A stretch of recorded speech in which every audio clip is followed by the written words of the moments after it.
We are recording. So our first exercise is going to be to create a mask that moves and follows an object as it leaves the screen and reveals the shot underneath. So in this case, I have a white van and it drives out of the way and reveals a couple having a nice coffee on the outdoor cafe tables.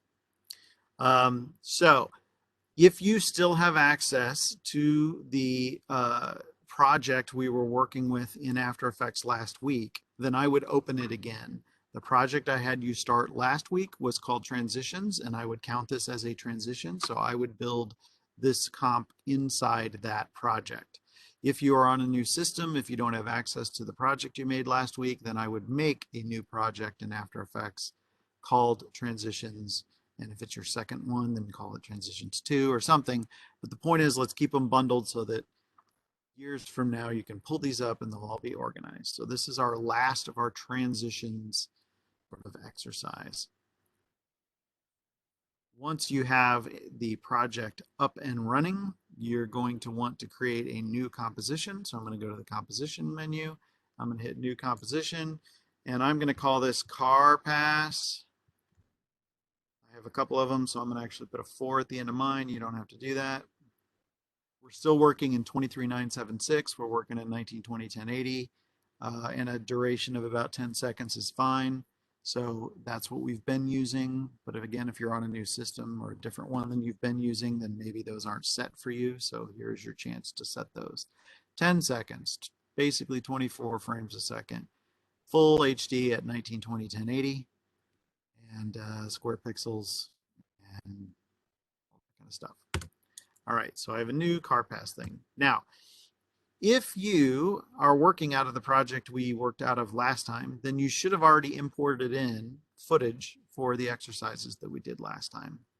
If you did not, then you need to go import into your project the graphics and effects week 10, or I'm sorry, week 9 online media. All right. So it's the same footage. So if you've already got it in your project, you don't need to do this step. But if you don't have it already in, you're going to want to go get these. We're pulling from week 9, even though this is a week 10 exercise. We're going to poach some stuff out of that. All right. So the easiest way, once all the footage is in, to find something is to know a keyword, so you can just search through all the stuff that you have and find what you're looking for. So the background, or the foreground, I should say, that we have here of the city, that one has a long title, Single Man Crosses Street, blah, blah, blah. I think if you just go into the search bar for your project window here at the top and type single, then everything will drop away except for the clip that has the word single in it. And so that is what I will have you drag first down to your timeline. And I would recommend dragging it into this dark area here, because that automatically aligns the beginning of the clip with the beginning of your comp. If you drag it down in the comp, it gives you the ability to drop it not perfectly aligned, which might be what you need to do if you have a long composition. But in this case, let's just start everything evenly at the front and we'll be in good shape. Now, speaking of the comp, we already know that the front sort of bracket is set for us, but let's set a range of about 5 seconds. So go about 5 seconds down, and then you can hit the letter N to close little brackets around the area we're going to loop, because we don't need all 10 seconds for this particular exercise. All right, so as you watch it, you'll see the van go by, but then you get to see the stuff that was behind the van that you didn't see in my original comp. Let's go get our other piece of footage, which, if I go back to my reference project, it's called something like Attractive Hipster Young Couple, blah, blah, blah. Why don't we do hipster? There can't be too many clips with the word hipster in it in my collection. And as soon as I type HIP for hip, boom, it's there. And I too am going to drag that down, and I'm going to put it underneath the top shot, the shot I already dragged in. So I'm not stacking them on top. I'm literally dragging in the couple underneath, because we're going to basically have the top shot wipe away to reveal what's underneath, which is the couple on the Cafe City Street. So there, now you should have 2 layers. You can't see the second layer right now, but that's okay, because we're going to fix that. All right, so our next step is we got to build the mask. So I'm going to click on the top layer, the one labeled single man crossing street, and I am going to go get my pen tool, and then I am going to go probably somewhere where the van is almost well, let's say like halfway across the crosswalk is where the bumper is falling. All right. And there's some reasons why I want to have it about here because it'll make it a little easier for us later. However, I want to be able to draw a little outside my image. So in my particular screen resolution, it is set right now to fit this image to my screen, but that puts it at about 44. I'm going to put it at about 25 so that I have some margin, but understand that that number is not universal. So depending on the resolution of your computer, you may have to set it for a different number, but your goal is to have it look kind of like mine. I want it to be able to have a little bit of margin because we're going to have to draw outside of the box of where the video actually is to get this to work. Okay, so once you've given yourself a little margin by changing this to some smaller percentage than fit, then we will start drawing our mask. Now the goal is to basically make a shape out here is what I'm going to do. I'm going to draw a shape that is outside of the image on the right hand side, but that yet cuts off sort of where the van is going while in the video. So what do I mean by that? So you can start at the top, you can start at the bottom. I think I'm actually going to start at the bottom, but I'm also going to start way out here like in the margins because I want some extra room. And I'm going to set a couple keyframes because I may need them later before I ever even hit the image. Now, if you want to do smooth, curvy Bezier lines, you are welcome to. It's not going to be that critical for this effect. So, you're not turning it into me. So again, it doesn't have to be perfect. I'm more concerned with it being something you can do in a timely manner. So just get it close and then be sure, like you see me here, I've made sure I've got a pretty tall margin outside at the top and bottom. And then I'm going to make the shape go as far out to the side as I can make it go right now. All right, and when I touch the last connection point, it now shows me what's underneath. So it basically just did the exact opposite of what I was intending when I drew it. And that's okay. I knew it was going to do that. All I have to do is go down to my toggle switches modes little selection at the bottom of the whole timeline here and switch it because and you may not need to switch it, but the point is I've got like motion blur and 3D and all these like checkboxes visible. I need the other one visible. So when I go down here, then I can see how things are blended, etc. Now, if I open my top layer, the single man layer, and I open the masks collapsible thing, I can get to where I can invert my mask that I just did.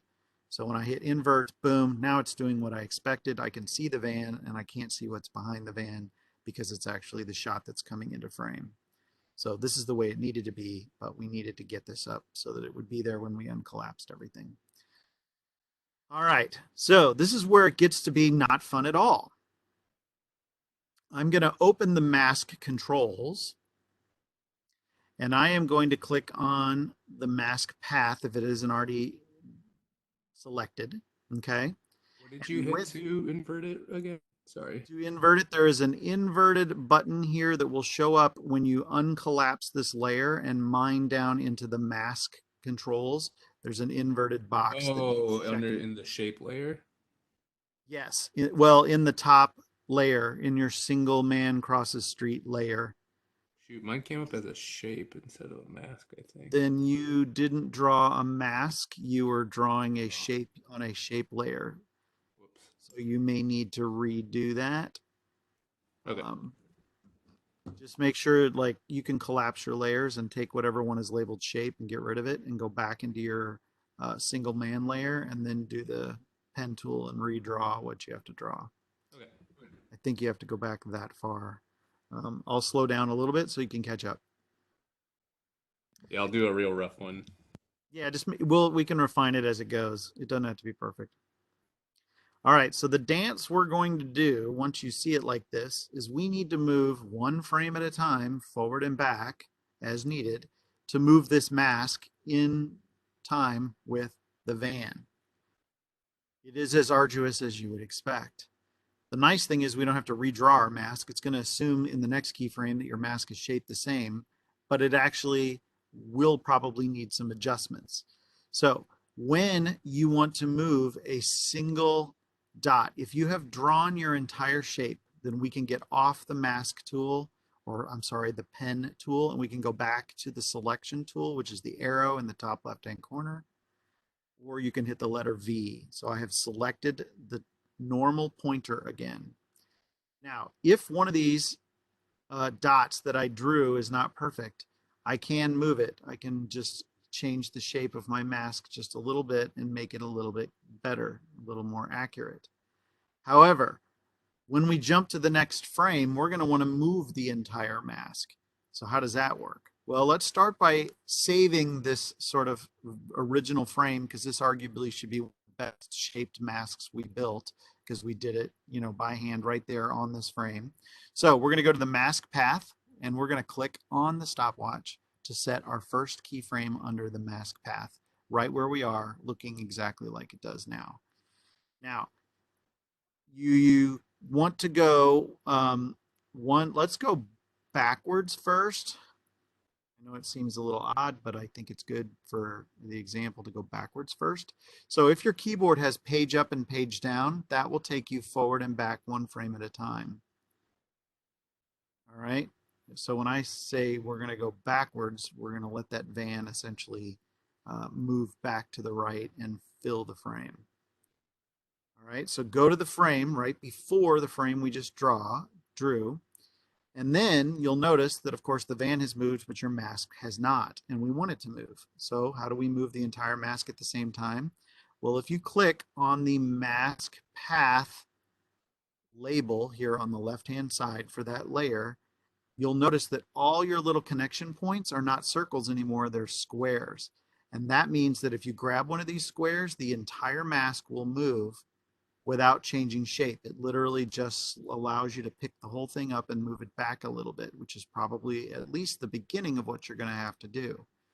So I moved mine back, but now my wheel isn't shaped right. I have a little too much margin on the back of this van, and it's showing more of a margin at the top that I don't like. So, okay, it's cool that I could like pick up the whole thing using those points, but what if I want a single control of over a point again? Well, the way to do that is to just click into nothing. So I'm going to click off into nothing, and then you'll notice, boom, they all turn back into circles. And then I can actually go in and I can fix the shape of the mask to be more correct. All right. And we're going to keep doing that pattern over and over again. So I got this next frame looking pretty good. Now I'm going to go back again. I need to move the whole thing, so I'm going to click over to the mask path again, and when I click on that layer, boom, everything turns into squares, and then I have the ability to grab one of the squares and pull the shape back a little bit once again. But it's not what I want to do now. I've accomplished that. It's time for me to start changing some of the individual dots. So I clicked into nothing, and now I am clicking around on the dots to reshape them so that everything looks the way it's supposed to. All right. And you're just going to keep doing that. And you're going to keep going backwards one frame at a time until you get them all looking pretty good. Now, you'll notice the van doesn't completely block the frame the whole time. So, like, we have the ground. We're going to eventually have to make a choice on what we're going to see. And I pretty much follow the shadow of the van, at least for this portion. So I'm going to go back again. I'm going to select mask path so I can move everything together, move it all together. And then click into nothing, fix whatever pixels, or they're not called pixels, I guess they're anchor points. Whatever anchor points have to move. That's probably not even the right term now that I think about it. But just keep fixing it, get it close, go back a frame, grab the whole thing again, move it back. If you want, I can shut up because you probably have already figured out this pattern and you don't need me to say things over and over again. When you are done going back, then you will have to jump to the front and go forward.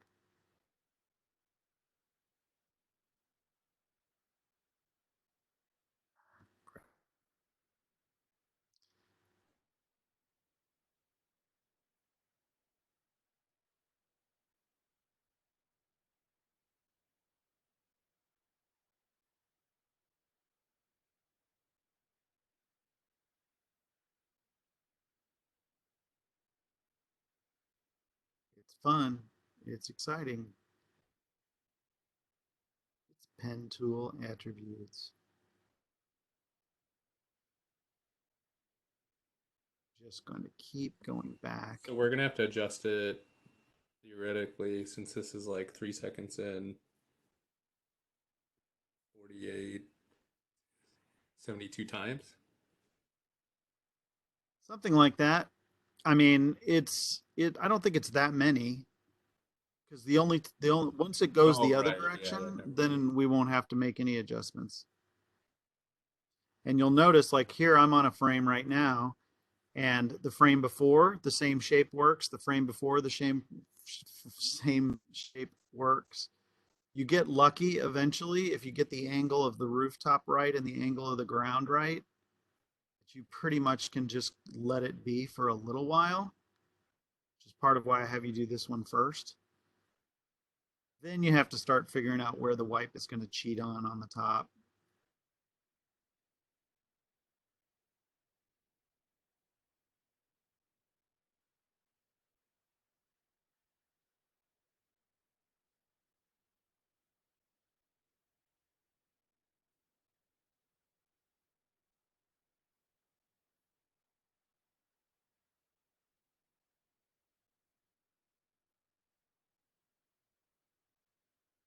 And I would make sure once you think it's off the frame, then pull it back a good amount back so that if you feather it, it doesn't show up like parked on the edge of the frame.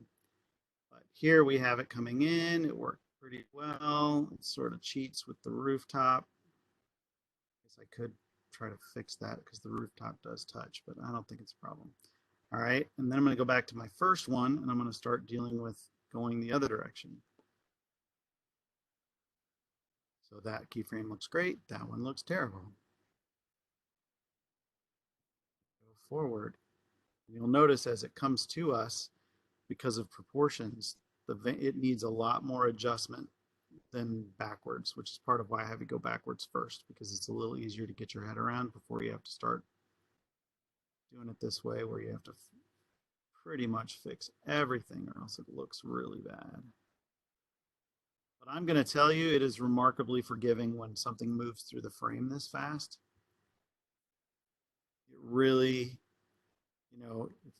do a decent job, but then play it for yourself and see if you don't agree that, oh, it's not that bad, even though I know I didn't finish. Um, but obviously, if this was a tree or a body passing in front of the lens, like you see in a lot of movies, um, you can hide it sometimes just with a wipe. I've gotten away with just a simple, soft edge wipe many, many times and not even gone into After Effects. But the thing is, as soon as I have a tree or something that's a little more organic shaped, I always wish I could do this because it makes it so much more elegant. So to have done it once is a very helpful thing. Because then at least you know how hard it is and you can gauge whether this is something you think is worth it within the project you're building or not. But I'm going to tell you, people notice. People notice these kinds of tricks. They really do. So when in doubt, I'll do it and hope that people will think it's cool.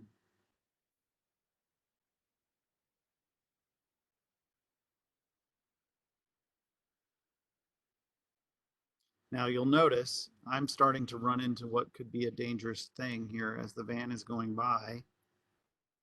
Um, my tail end here is getting awfully close. So I'm going to start moving these points out so that I have a large enough margin when I start getting closer.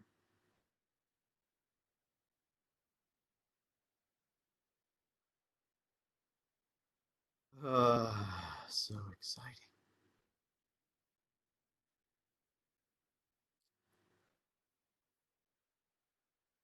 This is not mind blowing stuff, in case you were wondering. However, this might be one of the most common tricks you use. It's actually fairly cool and easy to do, and it makes your footage feel like it's higher quality when you have your scenes connect in this way. So it's one of those things you're like, yeah, I think that's worth it. I'm going to take a few minutes and I'm going to make that tree or that mailbox or whatever pass by the camera to give me that real nice connected feel between these shots.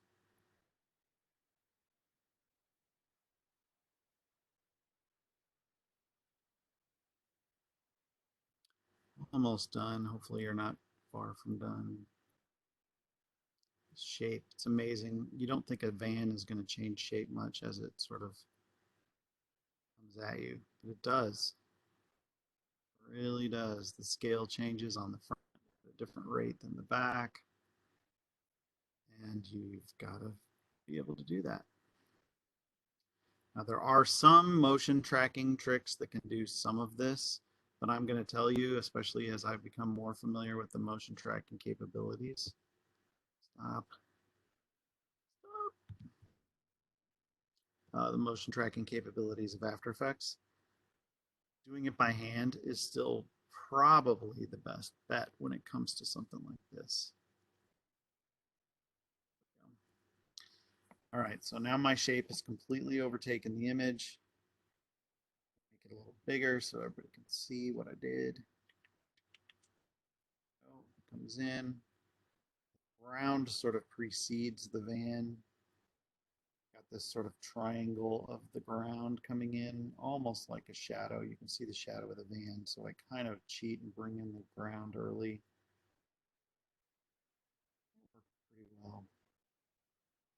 Now, the last thing is we put a little bit of feathering on this.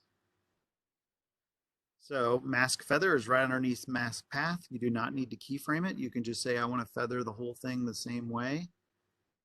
And so by putting a little feathering on it, you can double check your work and see if that didn't make it look even better.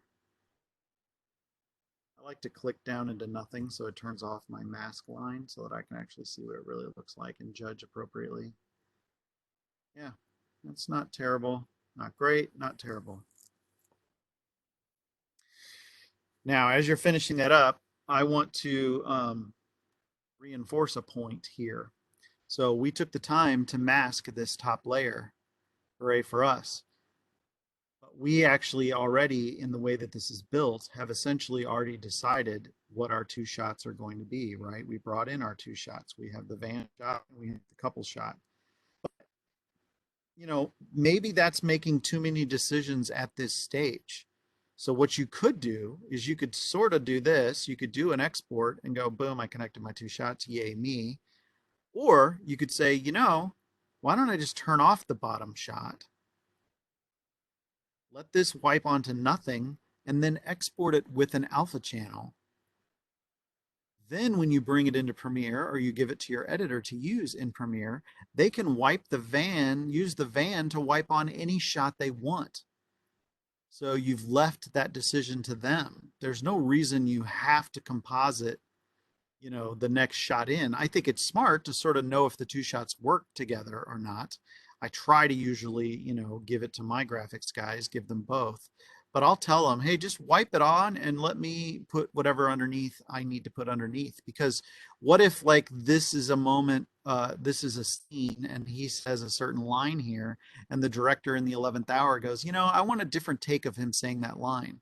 Well, are you going to want to have to crack open After Effects just to redo the effect? I'm not going to.